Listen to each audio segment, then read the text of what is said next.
My name is Ashley McGettrick, and I was an intern at the Rachael Ray Show in 2013. It was my first internship ever. I was a freshman in college, and I was there for the summer. I got to get really involved with a lot of stuff. There's a lot of really specific lessons I can remember from interning at the Rachael Ray Show, mainly pitching ideas. How can you teach somebody something through a show or through a segment? Everything that Rachael does is like fun and entertaining, but you're also learning something. I think that's really inspired a lot of the work that I do because I'm now a video producer at BuzzFeed. I'm Ashley, and I think that all the cool stuff you see online doesn't have to stay online.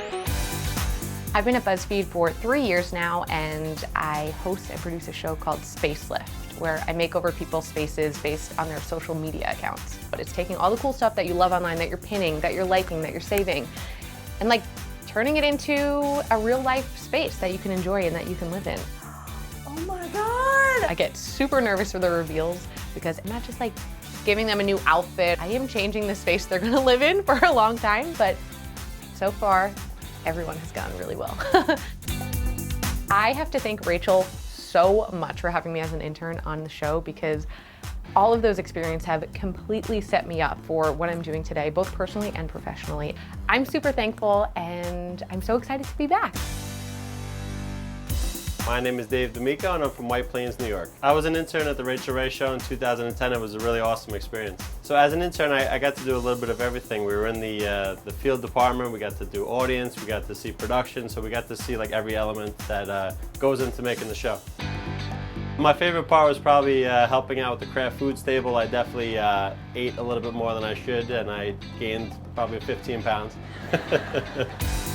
I've been going on a never-ending food tour with my brother, so I've been going to Brooklyn and Staten Island and Queens and trying out the best places to get pizza. So I always love to cook, so I knew I wanted to open a restaurant or a food truck or something like that.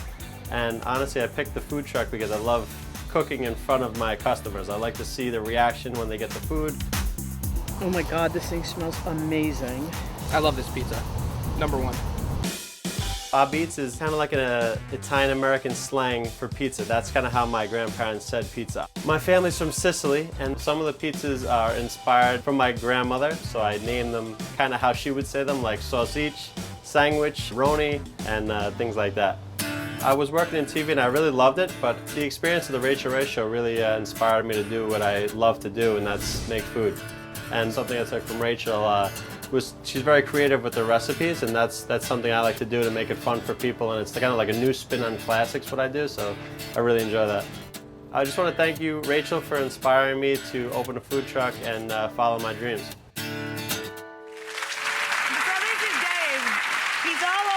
Westchester. He brings his truck to weddings, does a lot of private events. And I was saying we both grew up saying a beats, like it's a slang for Sicilians for everything on his menu. The sandwich, like, you know, it's just so fun. It's the way we pronounce things. But you're making beautiful gourmet pizzas. Yes. Did you picture your life going this way? I didn't. I always thought, like, you know, you had to have an office job to like do well in life. But you kind of inspired me to say, like, you know, you could be in the food industry and still do well. So I'm doing what I love to do. You got to do what you love to do. You got to do it every day for a lot of hours. So, now you slice this up. We gotta try some of your goods. Do you have a favorite of the pies you've created? Honestly, this is one of my favorites. I call it the mutzi. It's my version of the margarita. That's what my grandma used to call it, the mutz. The mutz. Yeah, that's right. But you got your truck in the neighborhood today, right? You're not in Westchester today. You're here. We're right out front. Did you bring enough pizza for the whole class? Listen, I got enough pizza for everybody because my grandmother's saying was, you gotta eat. You gotta eat. Everybody's gonna eat today.